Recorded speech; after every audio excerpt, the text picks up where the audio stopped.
The Samurai Path to Self-Discovery, What Modern Life Hides from Youth. Notification chimed for the 47th time that morning. Sarah Chen didn't even look at her phone anymore. She just felt the vibration, the small jolt of cortisol, the reflexive reach toward the device before catching herself.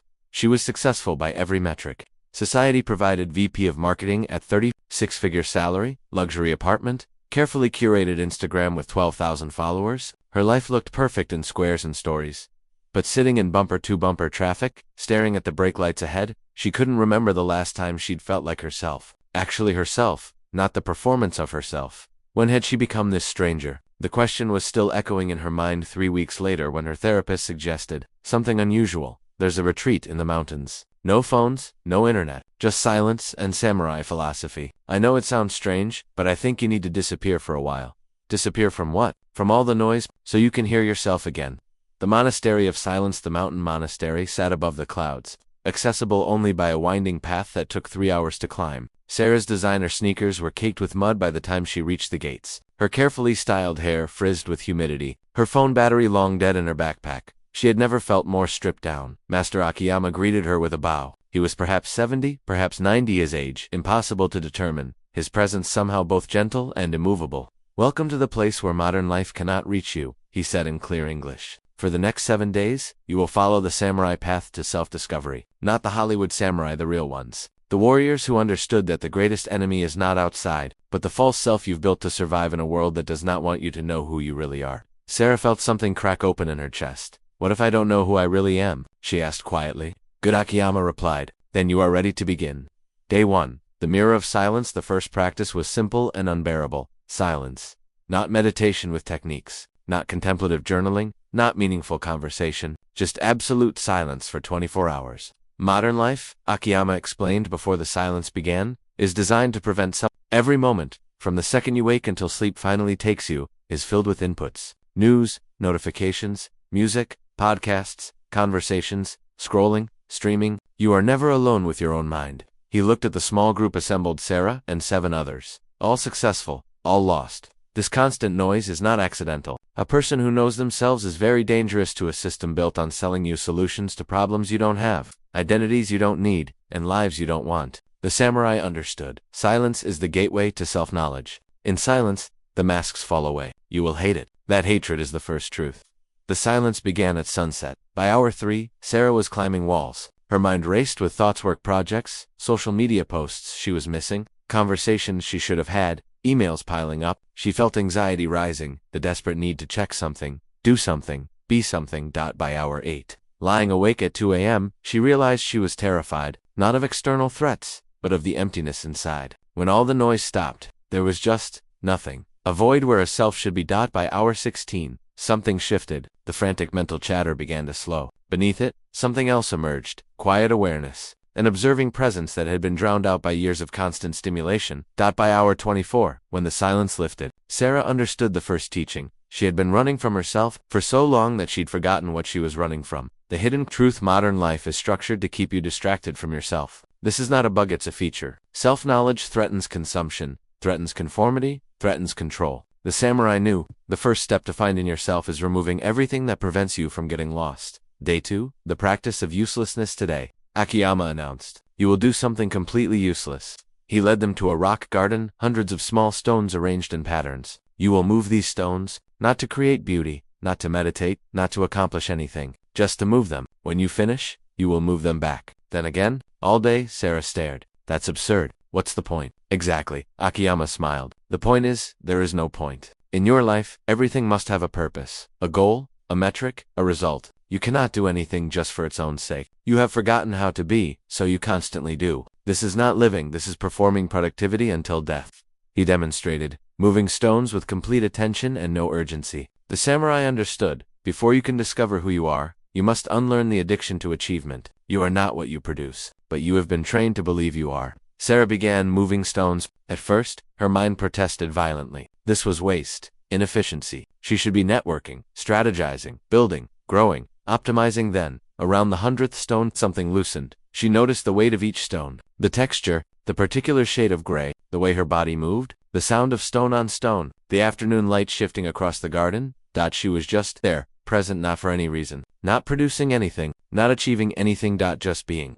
This is what modern life hides from you, Akiyama said, appearing beside her. The possibility of existence without justification. You have been taught that your worth depends on your output, so you never stop outputting. But the samurai knew, you cannot discover your true nature while constantly performing a false one. The hidden truth. You have been conditioned to believe you are only valuable when you're producing, achieving, or optimizing. This makes you an excellent employee and consumer, but it makes self-discovery impossible. Who you are has nothing to do with what you do. Day 3, the death of identity. On the third day, Akiyama had them write down every identity they claimed: job title, roles, labels, achievements, affiliations, beliefs. Sarah's list was long. VP of Marketing, Yale graduate, daughter, sister, runner, progressive, foodie, traveler, influencer. Now, Akiyama said, cross them all out. These are who I am. No, these are costumes you wear. Some were chosen for you, some you chose, but all are external. Today, we practice death while living. The samurai meditated on their own death daily, not from morbidity, but from wisdom. When you strip away everything that can be taken from you, what remains? He had them sit in the meditation hall, each holding their crossed-out list. Imagine your job is gone, your achievements forgotten, your body aged beyond recognition, your beliefs proven wrong, your roles ended, your reputation destroyed, everything you've used to know yourself gone. Now who are you? Sarah sat with this and felt terror rising. Without her VP title, without her accomplishments, without her carefully built image, she was nothing. No, wait. Something was still there. Something beneath all the identities. Something that observed, that experienced, that existed independent of all the labels. That, Akiyama said softly, is what you are searching for. Not a new identity to replace the old ones. The awareness beneath all identities. The samurai called it musha known mind, no self. Not nothingness, but the freedom from the prison of fixed identity.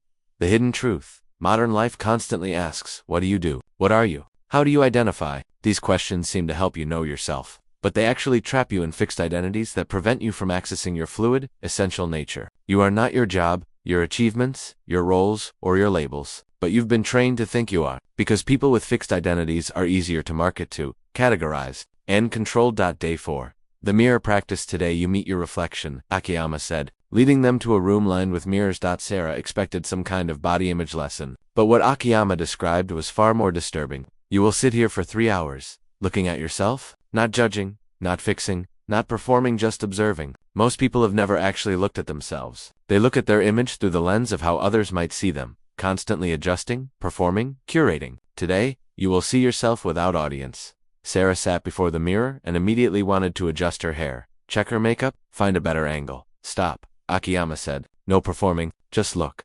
For the first hour, all Sarah saw was flaws. Things to fix, hide, improve. Her mind offered a constant stream of judgment and comparison.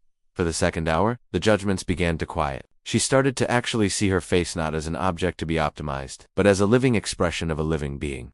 For the third hour, something strange happened. Her face began to look unfamiliar, as if she was seeing it for the first time. And behind the face, she sensed the presence looking out through the eyes. Who is that? She whispered. That, Akiyama said, is the question modern life prevents you from asking. You are so busy managing your image, curating your personal brand, that you never actually meet yourself. He explained. The samurai used mirrors not for vanity, but for truth. They looked at themselves until they could see past the social mask, past the performance, to the raw awareness underneath. This is unbearable in modern life because you have been taught your value lies in how you appear to others, but your true self has nothing to do with appearance. The hidden truth. You have no idea what you actually look like because you've never looked without performing. Every glance in a mirror is a chance to adjust your image, to become more acceptable, more attractive, more curated. This constant performance prevents you from encountering your actual face, your actual presence. The samurai knew. You cannot know yourself while constantly managing your image. Day 5. The practice of noon. The 5th day.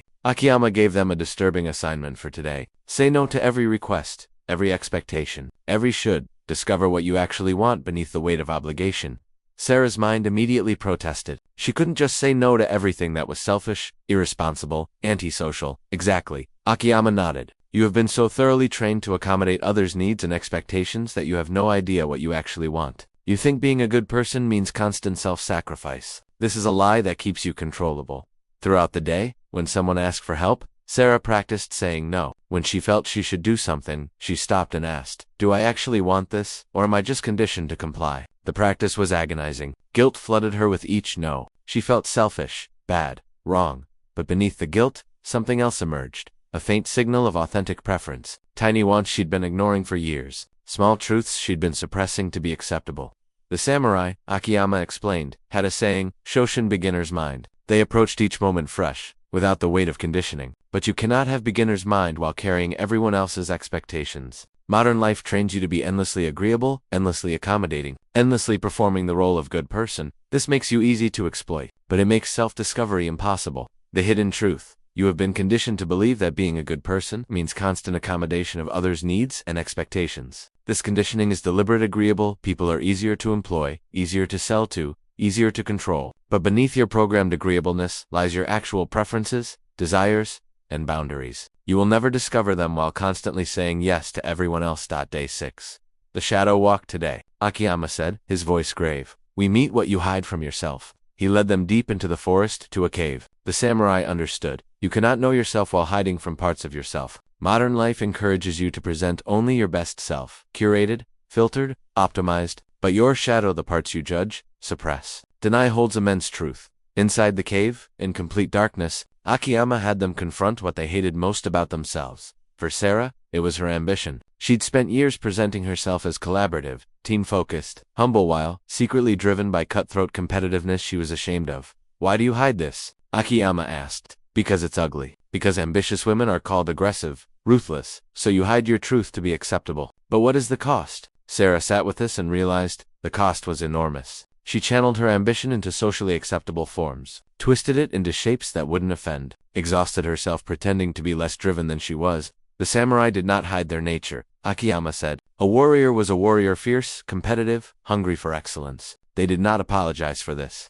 They refined it, channeled it, honored it, but they did not hide it to make others comfortable. He continued, modern life demands you hide anything that might make others uncomfortable. Be positive, be likable, present your best self. This creates a population of strangers to themselves, performing acceptability while their true nature atrophies in darkness. The hidden truth. You have been taught to hide, suppress, or transform any part of yourself that might be judged negatively. This creates a curated self that is acceptable to others but alien to you. Your shadow, the parts you deny, holds crucial information about who you actually are. The samurai integrated their darkness rather than hiding it, understanding that wholeness requires accepting all of yourself, not just the socially acceptable parts. Day 7. The return to Noizan, the final day. Akiyama did something unexpected. He gave them back their phones. Now, he said, turn them on. The devices came alive with notifications, hundreds of them, messages, emails, updates, alerts. The familiar anxiety returned instantly. Notice, Akiyama said, how quickly the trance recaptures you, how the outside voices immediately drown out the inside voice you've been cultivating all week. Sarah felt the thought pull back into performance, into responding, into the constant outward orientation that made her forget herself. This is what you return to, Akiyama said, a world designed to keep you scattered, reactive, performing, consuming, distracted from yourself. The samurai path to self-discovery is not a retreat you take once. It is a daily practice in a hostile environment. He taught them the final lesson. Modern life hides 5 truths from you. 1. You are not your productivity. Silence and uselessness reveal your inherent worth. 2. You are not your identities. Death practice reveals the awareness beneath all roles. 3. You are not your image. Mirror practice reveals the being behind the performance. 4. You are not obligated to please everyone. The practice of no reveals your authentic preferences. 5. You are not only your light. Shadow work reveals your wholeness. These 5 truths are systematically hidden from you because they make you ungovernable, unmarketable, uncontrollable. A person who knows themselves cannot be sold a false identity, cannot be shamed into compliance, cannot be distracted from what matters. The 7 daily practices before they left. Akiyama gave each person a scroll containing 7 daily practices for maintaining self-knowledge in a world designed to prevent it. Practice 1. Morning silence, 15 minutes. Before looking at your phone, before checking anything, sit in silence. Let your own thoughts arrive before the world's demands. Practice 2. Useless beauty, 10 minutes. Do something that produces nothing. Arrange flowers. Watch clouds. Move stones. Remember, you are not your output. Practice 3. Identity dissolution, 5 minutes. List your current identities. Then ask, if all these were stripped away, what remains? Touch the awareness beneath the labels. Practice 4. Unfiltered self-mirror practice. 5 minutes. Look at yourself without performing, without adjusting, without judgment. Meet yourself as you are. Practice 5. Sacred no daily practice. Say no to at least one obligation, expectation, or should that doesn't align with your truth. Reclaim your preferences. Practice 6. Shadow dialogue weekly. Practice right to the part of yourself you hide or judge. Ask it what it wants to tell you. Listen without censoring.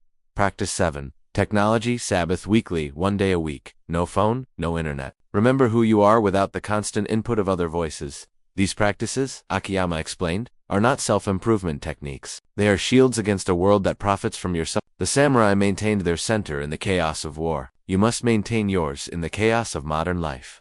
3 months later, Sarah sat in her office, phone buzzing with notifications she no longer reflexively answered. Her morning silence practice had shown her something crucial. Most of what felt urgent wasn't. She'd started saying no. Real no's, not apologetic ones. Her people-pleasing mask had begun to crack, and beneath it, her actual preferences were emerging. She'd cut her social media presence by 70%. The curated performance of her life had exhausted her, and the real life beneath it, messy, imperfect, true, deserved her energy more. She'd left her VP role, not for another job, but to start something that actually aligned with who she was discovering herself to be. A consultancy helping other women in tech find their authentic voice in industries that demanded performance over truth. It was terrifying. It paid less. It looked like failure by conventional metrics, but for the first time in years, she recognized herself. The letter 6 months after the retreat. Sarah received a letter from Master Akiyama. Sarah saying, I trust you are practicing. Remember, the path to self-discovery is not a journey you complete. It is a direction you maintain against constant pressure to abandon it.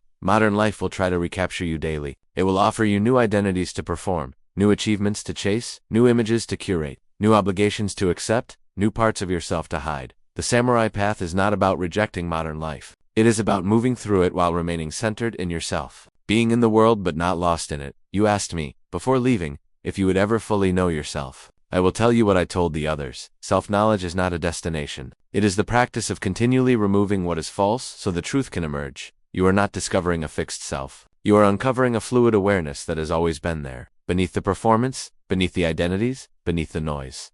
Some days you will forget. You will get swept back into the trance of busyness, performance, and distraction. This is natural. The practice is noticing and returning. Notice and return. Notice and return. This is the way. With respect, Akiyama. Sarah folded the letter and placed it in her desk drawer. Next tore a phone which she now left silent. The hidden curriculum. Late one night, preparing a workshop on authentic leadership, Sarah reflected on what the retreat had actually taught her. The samurai path wasn't about becoming a better version of herself. It was about removing the versions that weren't her, the masks, the performances, the curated identities, until what remained was simply awareness, presence, truth. Modern life hid this path with extraordinary sophistication. It replaced silence with constant noise, ensuring she never heard her own voice beneath the chorus of others. It replaced being with doing, ensuring she never questioned whether her actions reflected her truth or just her conditioning. It replaced essence with identity, ensuring she stayed trapped in fixed roles instead of fluid awareness. That it replaced authenticity with image, ensuring she spent her life managing appearance instead of discovering substance. It replaced boundaries with obligation, ensuring she never learned what she actually wanted. It replaced wholeness with perfection, ensuring she hid her shadow and remained a stranger to herself. These replacements weren't accidental. They were structural features of a system that needed distracted, performing, consuming, compliant people. The samurai had known. The only way to maintain yourself in a world designed to scatter you is through deliberate, daily practice. Not once, not when you have time, daily. The practice continues. Sarah's clients arrived for their session. 8 women, all successful by conventional metrics, all lost in performance, all hungry for something they couldn't name. Today, Sarah began, we're going to practice silence. She saw the discomfort immediately. These were high achievers, accustomed to constant motion, constant production, constant performance. Just 15 minutes, she said. No phones, no tasks, no goals. Just sitting with yourself. As the silence deepened, she watched the familiar progression: anxiety, resistance, restlessness, then, gradually, the softening, the quieting, the turning inward. After 15 minutes she asked, what did you notice? I had no idea how loud my mind is. I felt terrified of the emptiness. I realized I don't know who I am when I'm not doing something. Sarah nodded. She remembered. The path to discovering yourself, she said, begins with removing everything that prevents you from getting lost. Modern life gives you constant orientation, notifications, metrics, feedback, validation, but this constant orientation keeps you on paths that aren't yours. She continued. The samurai understood. Sometimes you need to get completely lost so you can find your own way. Today, we begin that practice. We turn off the GPS, we stop performing, we stop achieving, we stop curating, we just stop. And in that stopping, something emerges. Not a better version of you, not a curated self, not an optimized personal brand, just you, actual you. The awareness that's been there all along, beneath the performance, One woman raised her hand. But won't people think I'm being selfish? Irresponsible. Sarah smiled. She'd asked the same question. Let me answer with a question. Who benefits from you not knowing yourself? Who benefits from you being constantly distracted, endlessly performing, perpetually seeking external validation, forever suppressing your truth to be acceptable? The room went quiet. The samurai path to self-discovery is radical because self-knowledge is threatening. Not to you, to the systems that rely on your compliance, your consumption, your performance. So yes, some people will call you selfish when you start saying no. Some will call you difficult when you stop performing. Some will call you lost when you abandon identities they needed you to maintain. But those accusations, they're proof you're on the right path. The truth that changes everything. As the session ended, and the women left, some energized, some shaken. All different than when they'd arrived, Sarah stood alone in the quiet room. She thought of her father's funeral, 3 years ago. His last words to her, don't make my mistake. Don't wait until you're dying to ask who you really are. She'd thought she was asking, but she'd been asking the wrong question. Not who should I be, but who am I beneath who I've become? Not how do I improve myself, but how do I remove what's false? Not what should I achieve, but what remains when achievement is stripped away. The samurai had known these were the questions that mattered, and they'd known something else. Modern life would do everything possible to prevent you from asking them, because people who know themselves are dangerous. They can't be sold identities they don't need. They can't be shamed into compliance. They can't be distracted from what actually matters. They can't be controlled by fear of judgment. They choose their own path instead of following prescribed ones. This is why the path to self-discovery must be walked deliberately, daily, against the grain of everything modern life offers. Sarah picked up her phone, silent as always now. 43 notifications. None of them urgent, none of them her. She set it down and walked to the window, watching the city lights spread below. Millions of people, most of them strangers to themselves, performing lives they'd been told to live, chasing achievements they'd been told to want, maintaining images they'd been told to curate. She'd been one of them. Now she was practicing something different, not perfection, not achievement, not even happiness, just truth. The daily practice of removing what's false so what's true can emerge. The samurai path to self-discovery. And it was enough, more than enough. It was everything.